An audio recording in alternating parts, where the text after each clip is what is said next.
Bonjour à tous et bienvenue. Aujourd'hui, nous allons parler d'astrologie et plus particulièrement de la rétrogradation de Mars. Cette rétrogradation va commencer le 7 décembre et se terminera le 24 février 2025. Elle commencera dans le signe du Lion et s'achèvera dans le signe du Cancer. Mars est le dieu de la guerre et il représente nos actions, notre vitalité, notre capacité à agir et à entreprendre. Selon la place où il se situera dans votre thème natal, il indiquera les secteurs dans lesquels vous serez le plus à même d'agir. Retenons une chose, avec Mars, toute action entraîne une réaction. Alors, Mars rétrograde, puisqu'on parle d'action, de facto, il va venir contrarier nos actions. Il va contribuer à ralentir notre rythme matériel et physique. Durant cette période, agir, entreprendre, décider, diriger sont des notions qui sont contrariées et délicates. Il faut s'attendre à avoir pas mal de barrières qui jalonneront notre route. Alors, il faut bien comprendre également que Mars étant la planète de l'action, eh bien, c'est tout ce qui concerne les projets, tout ce qui concerne les mises en place qui peuvent être ralentis ou qui peuvent être contrariés par l'extérieur. Et bien évidemment, nous n'allons pas réagir tous de la même manière. Si nous prenons des personnes qui ont une dominante martienne, c'est-à-dire par exemple un Mars en bélier, un Mars en scorpion, un Mars à l'ascendant, et encore cela dépend aussi du signe, mais une conjonction Mars-Pluton, un carré Mars-Pluton, I2 pour la relation Mars-Uranus, eh bien, naturellement, ce sont des personnes qui sont portées à agir et à entreprendre et à ne pas aimer qu'on leur mette des freins, qu'on leur mette, je dirais, des petits cailloux dans leurs chaussures. Donc forcément, ces personnes-là vont se sentir un peu à l'étroit. Alors, j'ai toujours une tendance, depuis plus de 30 ans que je fais de l'astrologie, à ne jamais voir ni le verre à moitié plein, ni le verre à moitié vide.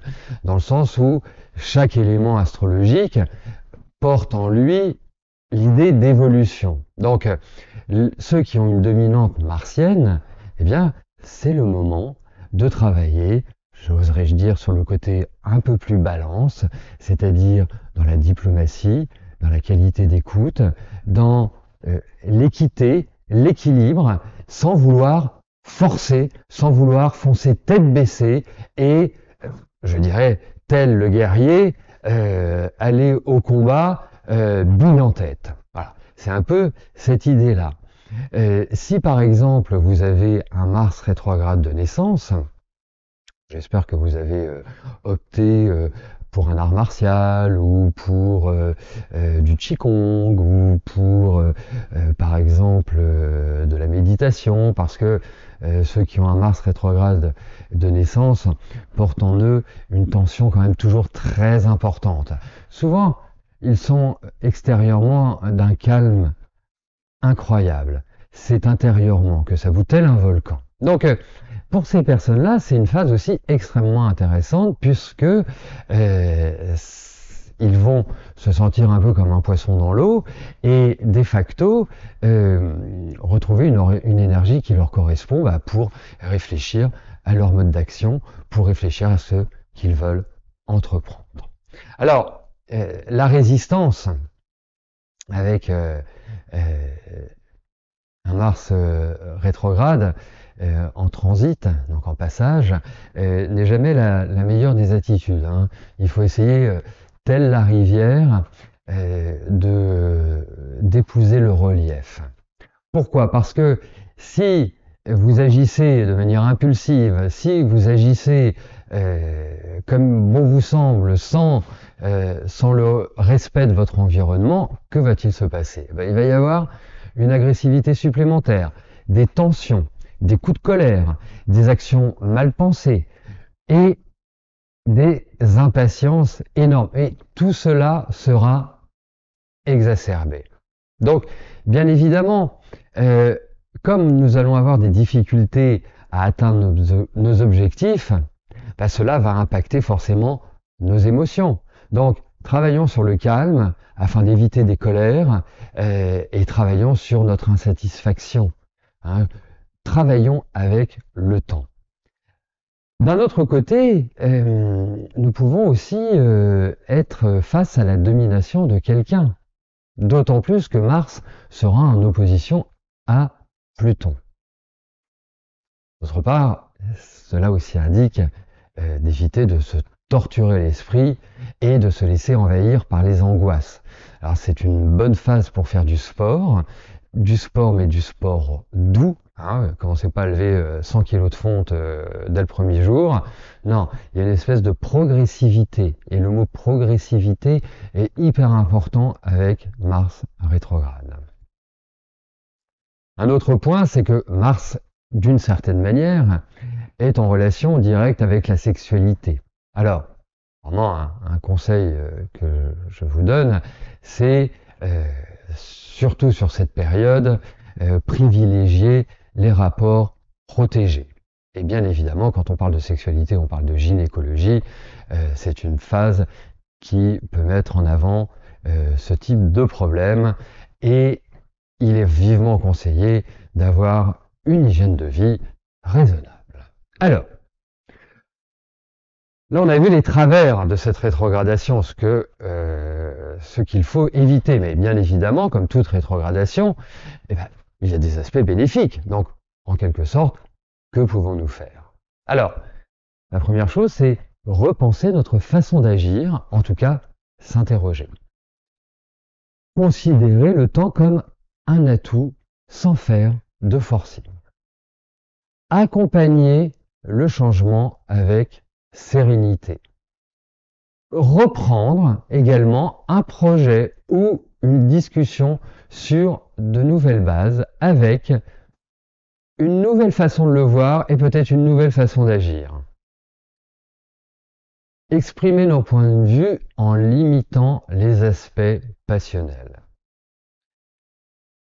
Privilégier la diplomatie à l'affrontement.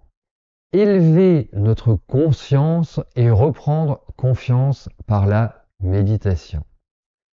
Définir nos priorités, nos relations avec les autres.